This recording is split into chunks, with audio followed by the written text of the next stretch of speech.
Astaghfirullah. Bismillahirrahmanirrahim.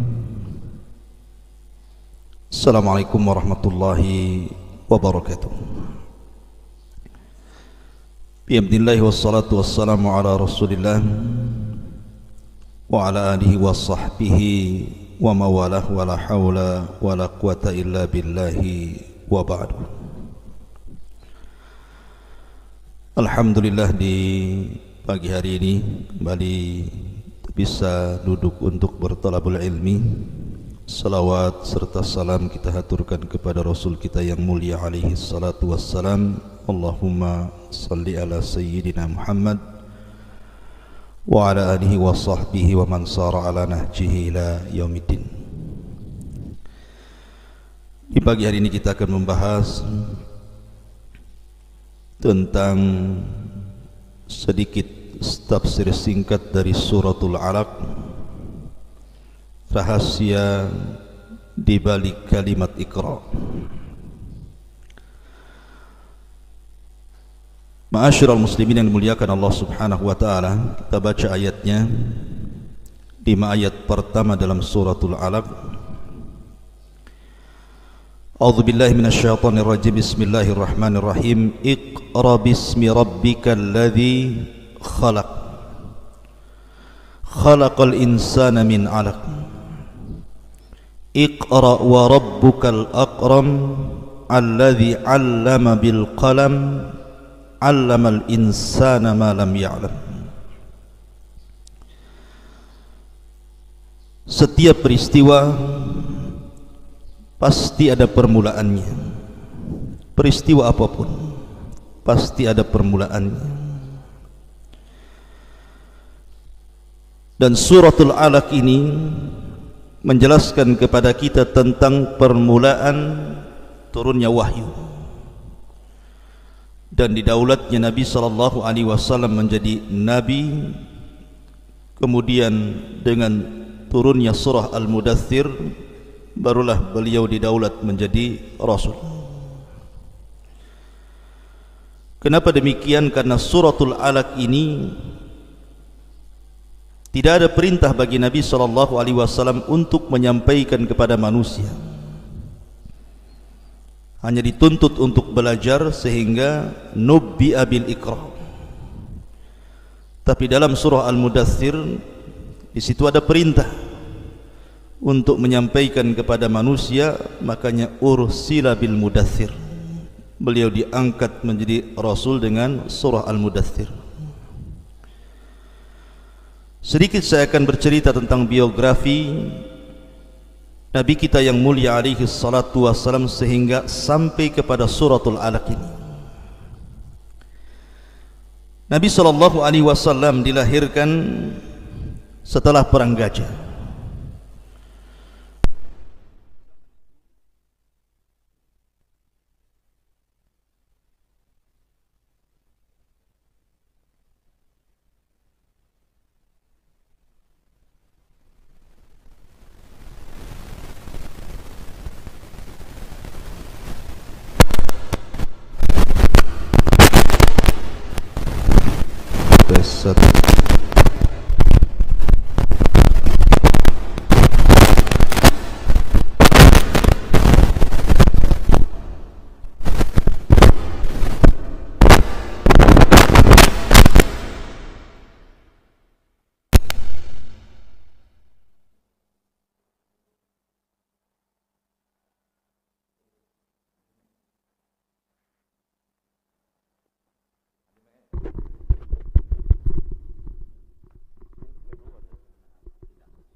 Saya ulangi bahwa Nabi SAW dilahirkan setelah perang Gajah, sehingga tahun kelahirannya disebut tahun gajah, karena di zaman itu belum ada penanggalan Islam. Penanggalan Islam itu baru terjadi di zaman Khalifah Amirul Mukminin Umar bin Khattab radhiyallahu anhu, dan diambil dari peristiwa hijrah Rasul sallallahu alaihi wasallam. Sehingga tahun yang dinasabkan kepada Rasul disesuaikan dengan peristiwa dan kejadian. Karena memang 50 hari sebelum lahirnya Nabi sallallahu alaihi wasallam terjadi penyerbuan Abrahatul Asram, dan Allah Subhanahu wa taala turunkan peristiwanya dalam suratul Fil. Maka Nabi sallallahu alaihi wasallam lahir 50 hari setelah tragedi perang gajah ini. Kebiasaan bangsa Arab, apabila anak itu lahir, maka biasanya mereka akan dititipkan ke orang-orang yang ada di Baduy.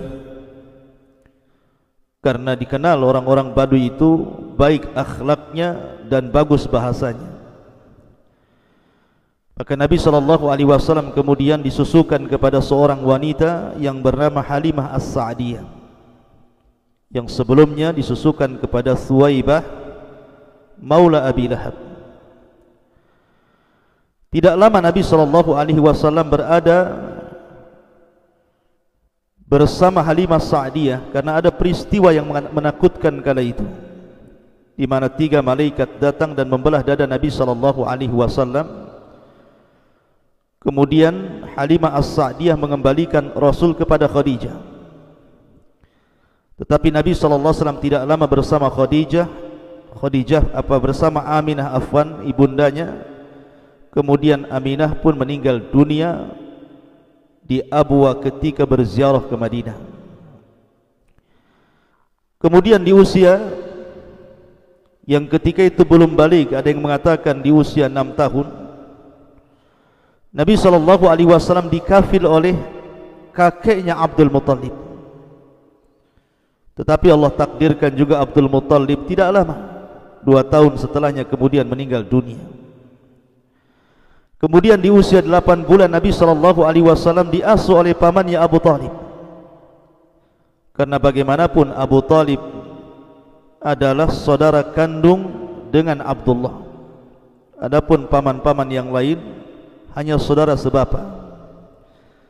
Sehingga kedekatan saudara kandung tentu lebih dekat dibandingkan saudara sebapa atau seibu. Makanya Nabi SAW kemudian dikafil oleh pamannya Abu Talib walaupun kondisinya miskin. Karena paman Rasul yang paling miskin itu Abu Talib, dan memiliki banyak keturunan. Kemudian di usia 12 tahun Nabi SAW diajak untuk berniaga, dilatih oleh Abu Talib untuk menjadi seorang pedagang. Diajaklah Nabi SAW rihlatas syita, menuju Syam untuk berniaga layaknya darah-darah perdagangan yang mengalir di tengah-tengah orang Quraisy. Berangkatlah Nabi SAW bersama Abu Talib. Akan tapi ketika sampai di perbatasan Syam, yang biasa mereka gunakan untuk beristirahat setiap kafilah dagang di situ, ada keanehan karena ada seorang padri, seorang rahib yang bernama Buhairah Rahib, yang sebelumnya tidak pernah menjamu, bahkan mempersilahkan untuk menempati rumahnya, tiba-tiba baik kepada mereka. Diundangnya mereka makan dan meminta agar tidak boleh seorang pun dari kabilah Abu Talib kecuali harus hadir. Maka hadirlah untuk memenuhi panggilan makan daripada Buhairah Rahib ini. Kemudian Buhairah bertanya, masih adakah di antara kalian yang tertinggal? Maka Abu Talib mengatakan, ya, anakku tertinggal dan menjaga barang-barang dagangan kami. Kata Buhairah, panggil juga dia. Akhirnya Abu Talib memanggil Nabi SAW. Banyak bertanya Buhairah ini kepada Abu Talib, karena ketika itu muncul tanda-tanda akan munculnya seorang Nabi. Sampai pada waktunya Buhairah bertanya soal ayahanda daripada Nabi SAW, awalnya Abu Talib mengaku sebagai ayahnya, tetapi kemudian dia mengatakan ayahnya sudah meninggal dunia. Kemudian terakhir Buhairah meminta agar anak tersebut, maksudnya Rasul, menyingkapkan bajunya. Kemudian dilihatnya tanda-tanda kenabian yang tertulis dalam kitab-kitab yang dibaca oleh Buhairah. Menangislah Buhairah, kemudian meminta kepada Abu Talib untuk kembali ke Mekah dan mengatakan, demi Allah, kalau tanda ini diketahui oleh orang-orang Yahudi yang ada di Syam, maka mereka akan membunuh anak ini. Anak ini calon seorang nabi, pulangkan dia ke Mekah. Maka akhirnya kemudian Abu Talib pun tidak jadi melatih Rasul untuk berniaga. Pulanglah Abu Talib mengantarkan Nabi SAW kembali ke Mekah. Ketika Nabi SAW berusia 15 tahun, terjadi perang yang disebut dengan Perang Fijar, dan juga peristiwa Hilful Fudul, dan Nabi SAW terlibat dalam perang ini dan juga Hilful Fudul. Kemudian 2 tahun setelahnya, Ka'bah mengalami kerusakan, banjir besar, akhirnya sebagian bangunan Ka'bah roboh. Lah orang-orang Quraisy kemudian mulai memperbaiki bangunan Ka'bah, tetapi ketika meletakkan Hajar Aswad kembali di tempatnya, terjadi khilaf antar kabilah. Maka akhirnya kemudian orang-orang pun meminta agar Nabi SAW yang meletakkan Hajar Aswad itu. Nabi SAW sejak kecil diberikan hikmah oleh Allah, kebijaksanaan, keadilan dan akhlak yang baik, sehingga akhirnya Nabi SAW meminta agar batu itu diletakkan di sebuah kain, dan ujung setiap kain dibawa oleh seluruh kabilah, sehingga tidak ada satu pun kabilah yang merasa hasad dan iri kepada kabilah yang lainnya. Kemudian di usia sebelum menginjak 20 tahun, ya sekitar 18 tahun atau mungkin 17 tahun, mulailah Nabi SAW bekerja sebagai ra'al ghanam, penggembala kambing. Subhanallah, seorang nabi atau calon seorang nabi menjadi penggembala kambing. Makanya Rasul mengatakan, ma min nabiyyin illa wara'al ghanam. Tidak ada satupun nabi kecuali mereka akan atau pernah mengalami menjadi penggembala kambing, termasuk diriku, kata Rasulullah. Kenapa Allah Subhanahu wa ta'ala memilih Rasul SAW untuk menggembala kambing dan tidak menggembala unta atau binatang yang lainnya? Rahasianya, kata para ulama, karena ketika seseorang itu menjadi penggembala kambing, kambing ini akan mengajarkan kelembutan hati, kesabaran, perhatian yang ekstra, kesungguhan, dan begitu seterusnya. Artinya sebelum Nabi SAW kemudian diangkat menjadi Nabi dan Rasul dan akan mengemban tugas berat untuk menyampaikan risalah kepada umatnya, Rasul dididik dulu bagaimana cara merawat kambing, karena di situ akan muncul riqqatul qalbi, kelembutan hati, kemudian juga kesabaran, tanggung jawab, dan begitu seterusnya. Sampai ketika di usia 20 tahun, maka terjadi banyak pernikahan di situ. Terjadi arus yang sangat banyak sekali, banyak orang menikah dari anak-anak sebaya Nabi SAW. Lah ketika terjadi arus ataupun pernikahan yang banyak, ada pernikahan yang sangat besar, dan kebiasaan orang-orang jahiliyah apabila seseorang menikah tentu tidak lepas daripada biduan wanita, kemudian minuman khamar, bernyanyi, kemudian menari, dan begitu seterusnya, maksiat di mana-mana. Lah satu teman Nabi SAW yang sama-sama penggembala kambing menitipkan kambing-kambingnya kepada Nabi SAW karena ingin menghadiri arus. Dan subhanallah, disitulah Nabi SAW dikenal dengan amanahnya. Setiap dititipkan kambing dari teman-temannya untuk dirawatnya sementara penggembalanya menghadiri arus, tidak ada satupun kambing yang dimakan serigala, ataupun satu kambing pun yang hilang dari rawatannya. Akhirnya setiap hari seperti itu. Setiap ada acara, maka teman-temannya menitipkan kambing kepada Nabi SAW sehingga tersebarlah amanah Rasul di tengah-tengah para penggembala. Dari situlah mulai tersematkan kepada Nabi SAW kalimat Al-Amin. Karena nanti Rasul SAW dikenal di tengah-tengah orang-orang jahiliyah sebagai Sadiqul Amin. Kemudian setelah di usia 25 tahun atau sebelum itu, dan akhlak Nabi SAW sudah tersebar, muncullah seorang wanita yang sangat tahirah, yang sangat suci, yang sangat cantik, yang sangat kaya, melebihi kekayaannya kaum laki-laki di zaman itu. Dialah Khadijah bintu Khuwailid radhiyallahu anha. Ketika mendengar akhlak Rasul, amanahnya, kejujurannya, maka dia ingin menggunakan Rasul sebagai pekerjanya. Diundanglah Nabi SAW ke rumahnya, kemudian diajak bekerja sama dalam bisnis dengan sistem mudharabah ketika itu, di mana Khadijah yang memiliki modal, Nabi SAW yang memutarkan modal itu. Dan inilah sistem mudharabah pertama dalam Islam. Akhirnya kemudian berangkatlah Nabi SAW ke Syam, dan ini perdana karena ketika Rasul masih kecil tidak jadi untuk berangkat ke Syam, dan inilah ke Syam pertama yang dilakukan Nabi SAW bersama khadimah Khadijah radhiyallahu anha, disuruh untuk mengawasi Nabi SAW. Berangkatlah kemudian Nabi SAW bersama pembantunya Khadijah. Di tengah perjalanan, pembantu Khadijah ini selalu mengawasi gerak-gerik Nabi SAW, mulai dari ucapannya, kemudian muamalahnya. Karena dalam Islam itu, kenapa safar disebut safar? Karena yusfiru tabi'atar rajul. Kenapa disebut safar orang pergi itu? Karena yusfir artinya menampakkan tabiat seseorang. Boleh jadi sebelum safar itu orang itu baik, nampak akhlaknya, tetapi ketika safar boleh jadi dia orang paling jahat, orang yang paling bakhil. Tapi Nabi SAW adalah orang yang baik ketika hadir ataupun safar, memang memiliki akhlak yang baik, sehingga tampaklah akhlak Nabi SAW antara safar dengan mukim sama saja. Bahkan yang lebih hebat daripada itu, Nabi SAW pulang dengan kegebilangan hasil yang luar biasa, yang sebelumnya Khadijah tidak pernah mendapatkan keuntungan sebesar itu.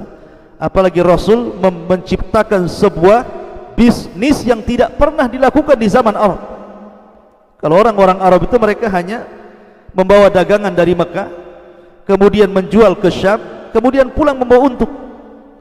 Tapi Nabi SAW membuat bisnis baru, bukan hanya menjual barang-barang yang ada dari kota Mekah seperti kulit-kulit yang disamak dan yang semacamnya, tapi Rasul pun menjadikan keuntungannya dibelikan barang kembali di Syam untuk dijual di Mekah, sehingga keuntungannya lipat ganda. Dari barang-barang yang diambil di Mekah dapat untung, kemudian dibelikan lagi dan dibelanjakan dari Syam, kemudian dijual lagi di Mekah dan dapat untung, 2 kali lipat keuntungan. Dan ini belum pernah dilakukan orang-orang Quraisy, sehingga mendapatkan hati atau mendapatkan kedudukan di hati Khadijah bintu Khuwailid radhiyallahu anha. Belakangan Khadijah pun tertarik dan mengutus Nafisah untuk datang kepada Abu Talib. Maukah Muhammad itu menikah dengan diriku? Maka Nabi SAW mendengar kabar itu, dia berdiskusi dengan pamannya, karena sebagai birrul walidain. Kemudian pamannya mengizinkan untuk menikah dengan Khadijah. Resmilah Rasul di usia 25 tahun dan Khadijah di usia 40 tahun. Menikahlah Rasul dengan Khadijah, dan inilah pernikahan pertama Nabi SAW. Selama 10 tahun Nabi SAW menikah dengan Khadijah. Allah Subhanahu wa ta'ala anugerahkan berbagai macam nikmat. Karena kepercayaan Khadijah kepada Nabi SAW menjadikan seluruh hartanya, seluruh kekayaannya, seluruh rumahnya diberikan kepada Rasul. Maka Nabi SAW memulai memainkan bisnisnya. Disitulah dia kenal Abu Bakar, yang merupakan tajirul zahab. Abu Bakar itu penjual emas, dan penjual emas itu menguasai wilayah, karena emas itu barang kecil tapi keuntungan besar. Apalagi Abu Bakar dikenal a'lam binasabil Arab, seluruh nasab Arab Abu Bakar paham, sehingga berjalan ke kabilah manapun Abu Bakar dihormati. Lah ketika Nabi SAW berkawan dengan Abu Bakar, dari sini menunjukkan bahwa Abu Bakar itu bukan kawan semasa Islam atau semasa hijrah saja, tapi semasa jahiliyah pun sudah berkawan, berbisnis dengan Nabi SAW. Kenallah Utsman bin Affan, Abdurrahman bin Auf dan sahabat-sahabat hebat dalam bisnis, maka mereka sudah berkawan sebelum Islam. Apalagi kemudian Nabi SAW menciptakan bank Islam pertama di dunia, maksudnya bank-bank syariah pertama di dunia, karena Nabi sudah dikenal sejak zaman muda, dititipi apa saja Nabi pasti amanah.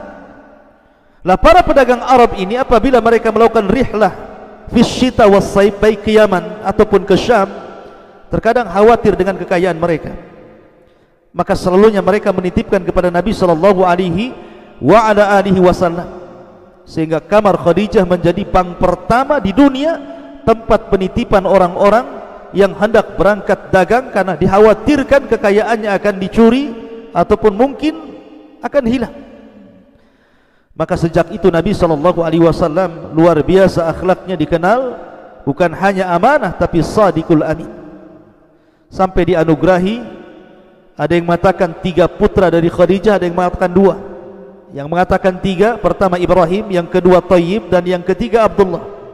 Yang mengatakan 2 Ibrahim Qasim, kemudian Abdullah dan Thayyib. Yang mengatakan 2 Qasim, adapun Abdullah dan Thayyib itu satu nama. Adapun yang disepakati dari anak perempuannya, yang pertama Zainab, yang kedua Ruqayyah, yang ketiga Ummu Kulthum, dan yang keempat Fatimah. Ini disepakati oleh ulama sejarah. Yang diperselisihkan anak laki-lakinya antara Qasim, Abdullah dan Thayyib. Ada yang mengatakan Thayyib adalah Abdullah, ada yang mengatakan Thayyib sendiri, Abdullah sendiri. Ma'asyiral muslimin yang dimuliakan Allah Azza wa Jalla, artinya Nabi SAW betul-betul di puncak kesuksesan. Bagaimana tidak? Dia orang yang paling kaya, diberikan banyak keturunan, dihormati manusia, tersebar akhlaknya sadiqul amin. Kurang apa lagi manusia seperti dia? Dan itu belum diangkat menjadi Nabi dan Rasul. Tapi di usia 37 tahun Nabi SAW mulai tidak enak hati memandang orang-orang Quraisy ini. Apalagi kemudian kefasikan yang menyebar, kejahatan yang menyebar, sesembahan berhala yang menyebar, sehingga menjadikan Nabi SAW ingin menjauh dari manusia. Maka mulailah Nabi SAW berangkat ke Mina, 1 bulan terkadang di Mina, terkadang kemudian tahun depannya berangkat ke Muzdalifah, 1 bulan dia di Muzdalifah.